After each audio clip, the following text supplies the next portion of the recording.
Welcome back to the channel, you guys. This is chapter 4 of InnerViews. I am so excited to continue on this journey with you guys. Thank you so much for giving me all the support and watching. I know I'm not doing the best of job at promoting at the moment, but I want this channel to grow organically, guys. So there's a method to my madness. Bear with me, but stay tuned at all times, okay, guys? Not gonna ask you to comment, share, and do all that extra stuff. You love me, you don't, then it is what it is either way. Producer, editor, manager, whoever behind the camera. Say my name, say my name. I know. Someone already let the cat out the bag and said my name's Vegas. I know, Vegas is in the house. Vegas is here, live and direct, you know. Big shout outs to the Mad Deb Show, Nightlife Show, GTV Network, man. Official VFIG, official VFTT, you know what I'm saying? We out here, gang. Follow. Yes. I'm going to be on Mandem Show soon. You're going to be on the Nightlife soon. All right, cool. Mandem Show is, I think it's a bit too harsh for you. Ooh, you guys are joking. Don't even play. You gotta go on the Nightlife. You know? Okay. Talk about, you guys can talk about like makeup etiquettes when going out in the club. And okay, stuff like that. Like, I could do that. Anything makeup, trust me, I will get into it. I will tell you the science, the feeling, the reason why we wear it, and convince you guys why you should never hate a girl wearing makeup. Okay, I'm over y'all. I'm over you guys with this whole makeup bullshit. So you're not giving to the if she would I don't like hoes who wear makeup, or I don't like girls who wear makeup. Sir, I just told a dude today, I'm not one of those girls who's gonna be doing that random FaceTiming. Do not FaceTime me. I will never come on camera without my makeup like that. And that's that. I don't that shit don't bother me. I'm not insecure about that. I wear makeup and that's just what that is. I'm gonna always wear it. Do you wear makeup comfortable, like as a comfort thing, an insecure thing? Like a secure thing, that's a two-part. I started loving makeup out of a little bit of, I guess, insecurity.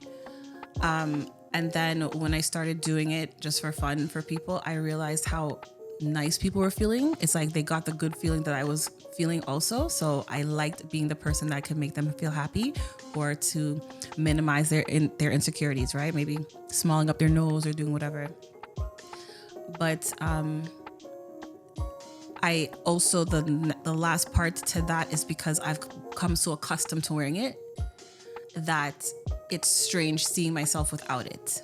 And if you try to explain it to people, they think, oh, you're so insecure. But it's just like the girls who wear lashes, right? And then they have zero lashes after they take out the individuals. So they also can't stand the way they look without it.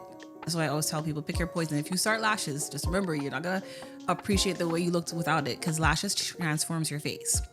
It completes the makeup. Lashes are far more deceiving than makeup. Because a lot of girls can put on lashes without even wearing makeup, because that small thing does so much for the face. It's so weird. So when you see girls, oh, I'm so natural, have no makeup on, but they have them lashes on, ask them to peel that off. Ask them to peel off them lashes and then talk that. And you know what irks me too? Is these girls talking about, oh, team natural, I don't need to wear makeup, but then you're staying filters. See me? I don't use filters. And FYI, guys, you girls who talk about, I don't wear makeup, I'm natural, we understand that you don't have the talent to learn your face, but don't be dissing something that you know that you're not capable of doing. Let's just call a spade. But also stop hiding behind filters, because filters on Instagram is makeup. All these girls jumping on Instagram and with their videos, and all of them have edited videos and filters. You're not. Okay? that's interesting. That's what they do. Like I was used to be always cussing people on social media. I'm like, but you have filters. I don't even use filter. I don't touch filter. I don't edit my pictures. That's how nice my makeup looks. But sorry, a lot of these girls, they don't know how to apply it, so they rather diss it than to admit that they don't know how to. They haven't learned their face, right? Makeup is a talent, and there's a lot of girls who knows how to do their face, but then they can't even do somebody else's face. So when you're able to conquer your face and your insecurities, the stuff that you do and do not like, and then be able to do it on somebody else, that's a talent. right? But when you break it down to these girls who talk about their team natural, they always like, I don't even know how to apply it. I hear it all the time at work. I don't know how to apply it. That's why you diss it. Okay? But you stay in filters on Instagram and on them videos. Yep. One more question about makeup and then we can move on. Tell me. Has the industry changed in terms of how makeup is applied to one's face? Like from I would say maybe 20 years ago to now? 100%. Because back in my days, there was no contour like that. There was no highlight. Of course, a lot of the black girls like Naomi Campbell, Tyra Banks, we didn't have makeup for our skin back then, but it was just very basic and minimal. There was no cut crease, this soft drag is what we call it. This Instagram makeup, I don't believe in it. That's why my style of makeup is very natural. I'm a beauty enhancer. I don't call myself a makeup artist because I enhance beauty. I don't transform a face. That's a difference with these people out here on these streets that can cut a mean crease and they think that's nice. Who wants to see that? This is not Carabana. I don't want to walk around looking like Carabana makeup all the time. You don't need to do that.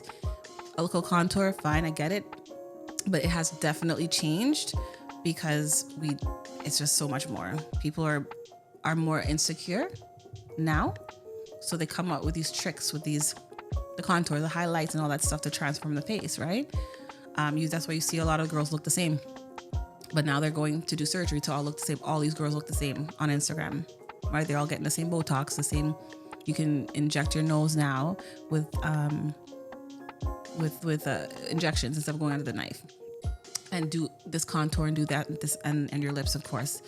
So, but yes, makeup has definitely changed over the years, and that's why for me, I have struggled in the makeup in the beauty industry or the makeup game because I didn't conform to this style of makeup. And I never will. I come from the real era of makeup. This is child's play to me.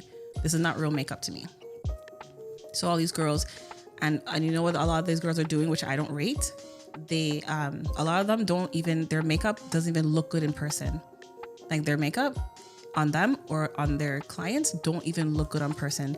So they overly edit their pictures to make it look like they're the illest things on Instagram, right? I've worked with artists. I'm just like, that's what your work looks like in person. But then if you look at their Instagram, it looks like the most glamorous things, you know? So when you look at my page now, nope. The way I take it with my phone is the way you're walking out of here and what you're gonna look like. That's why I don't get traffic like that, because I don't do the smoke and mirrors when it comes to my makeup Instagram page. I'm very old school. I don't believe in filter. I don't believe in edit. Even if you see a mistake here that I did or the lash lifting, I don't give a shit. That's real. I don't have time to edit that out and do it. It's not that I don't have time. I just don't want to do. I'm very real when it comes to that. But best believe when you leave my chair, the way you look in them pictures, you're going to look like that in person. And even when clients send me pictures and they edit it, I don't even post it. Cause I don't want no filter on my work. So that's why I don't rate these girls when they have the big glamorous marketing kind of page with the makeup, because I'm like, your makeup doesn't even look like that in person. So I don't give a shit. I don't care. You fool everybody else. But when I do somebody's makeup, it's clean, you know? So. You were talking to me off camera about a conversation you were having with a friend about the signs, if men can see the signs when to approach a woman. Yes. So tell the people about that. We were talking about gym crushes and stuff like that the other day, a couple of weeks ago, and just being able to read people, and he was saying basically, I don't even know when to approach a girl, and this is what I'm saying, you guys. For me, I think a lot of females will agree with this. Gym, club, doesn't matter what is, bar, whatever the case may be. If a female looks at you more than 3 times, she wants to talk to you. Okay, so I'll tell you how I would do it, okay? If I know I'm not going to approach a man, but I'm going to give off that energy to come talk to me because I know I'm not approachable. I've heard that a lot. So the way I go about doing it to soften the blow is I would make eye contact with you, maybe not too long. I'll look. I might just do a little, talk to my friends and just act extra cute. making sure he's seeing me. And then I would find my way kind of closer to him. You know what I mean? Always be an eye view of him kind of thing, even if it's across the room or whatever the case is, or we move locations where he's over here and then I'm over there. We'll kind of move over a little bit closer just so we're always seeing each other. And it's just like, again, if I look at you more than 3 times, that means come talk to me. Yeah. And normally, like I said, you will gravitate towards the man, like closer to him, right? Just like with guys, I know when a guy wants to talk to me, but he's trying to feel out the situation. So I'll be out and he would maybe speak to people around me or talk loudly.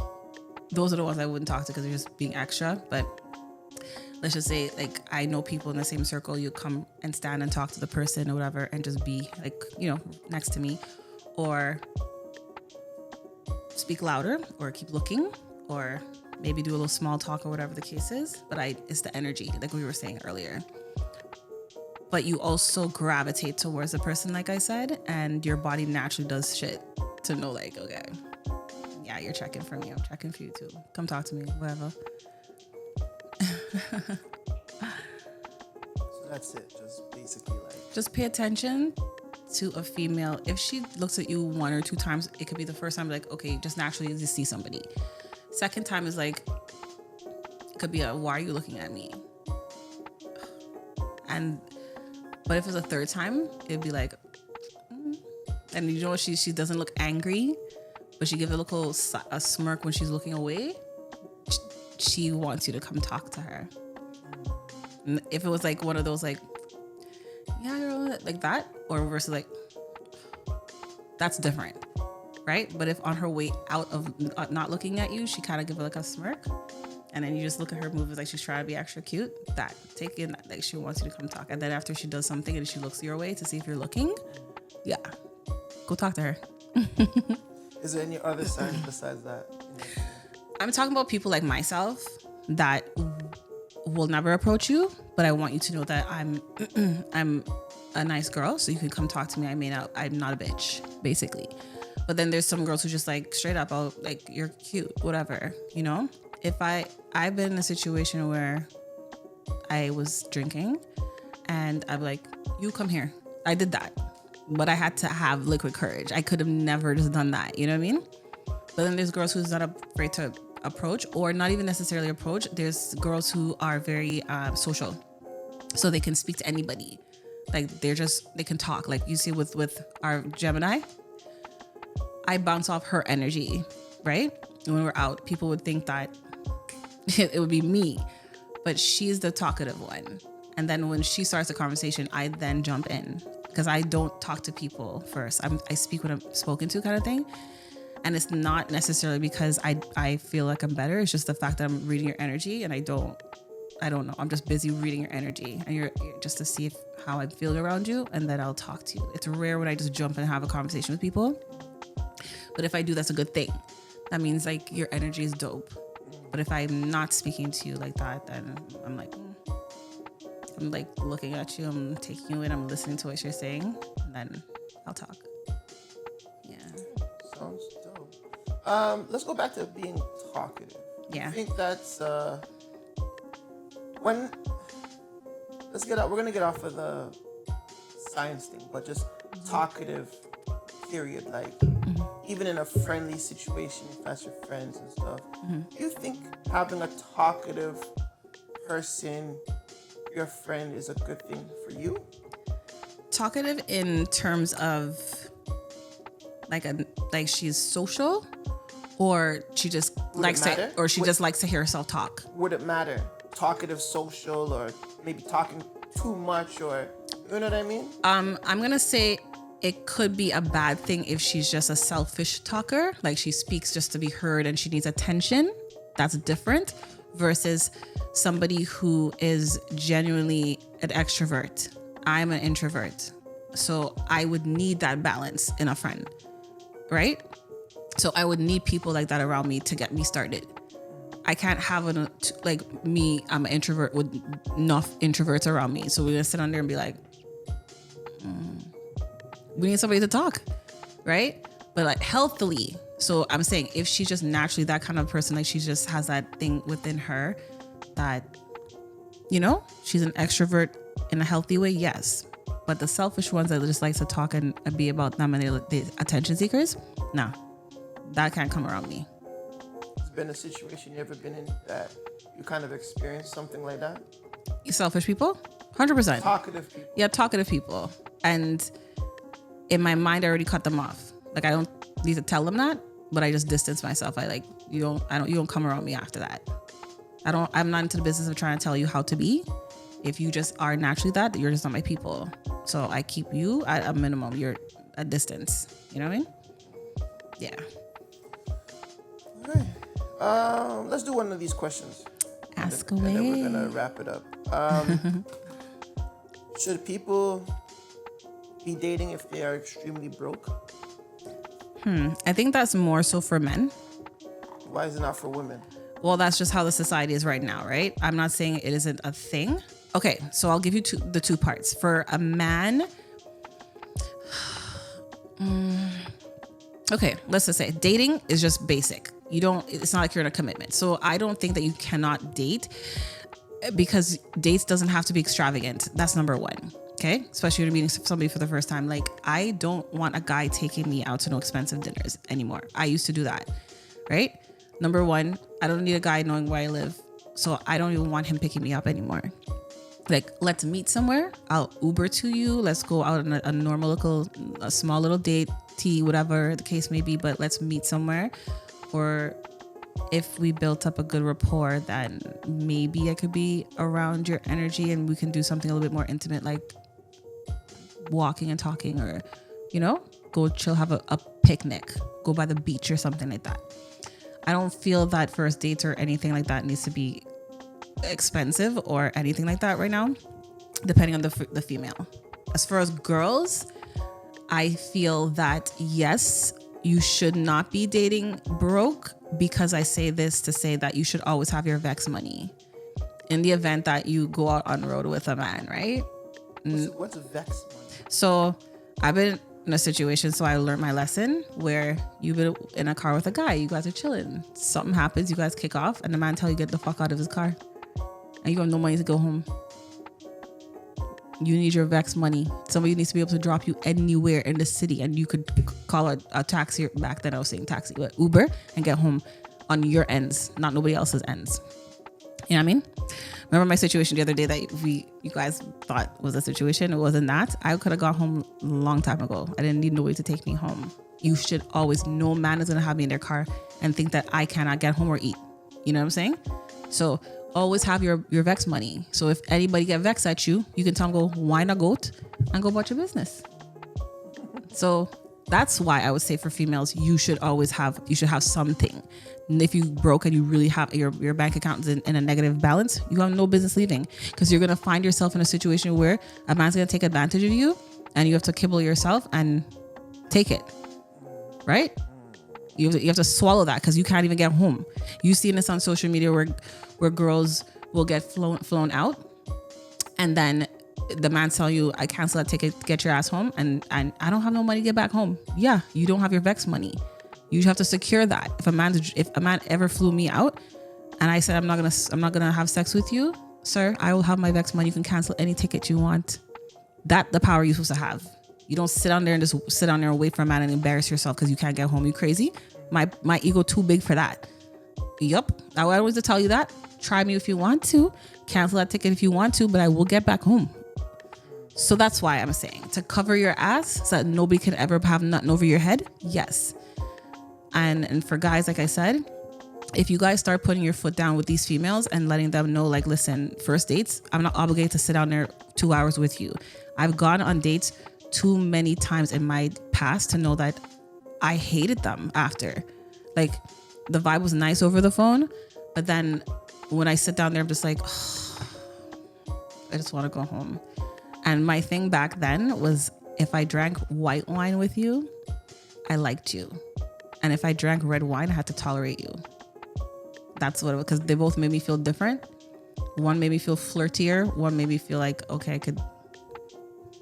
the red wine was just like, I could deal with this and I could put up with you. But that was back then. That was back then. Okay. Now it's different. Yeah, it was different. It's different now. Is it reverse? I don't drink white wine because it throws my pH off. Oh. Yeah, I don't want my vagina smelling, so I don't do that. It's too much sugar. Really? Sugar. And it bloats me enough. So I just do the red. It's actually gross. What's gross? That your vagina pH balance goes off with white, right? It's sugar. It has nothing to do with the wine. It's the sugar content. Sugar. It's just sugar, period, for some females. You know what I mean? So it's not gross. It's being self-aware of your body. Okay? Healthy sugars is cute. Fair enough. So it's not. There's nothing gross about that. It's called honesty. We're gonna hear the truth over here. Okay? Okay. Wrap it up. All right, guys. Thank you so much for tuning in to chapter 4 of InnerViews. I love you guys so much. I feel so excited about this. I keep telling my homie behind the camera here, who is a big deal and a big part of this, and I'm so grateful for you. Thank you. Was I not supposed to say all that? Why'd you stop? Because you're looking at me like I'm crazy. I was trying to think if we're really on chapter 4. That's what I was thinking. Boy, we there on chapter 4. Okay. Yeah, 4. So now you have me confused. All right. But yeah, guys, thank you so much for tuning in. Make sure you catch up on all the episodes and stay tuned for chapter 5 next week. Mwah.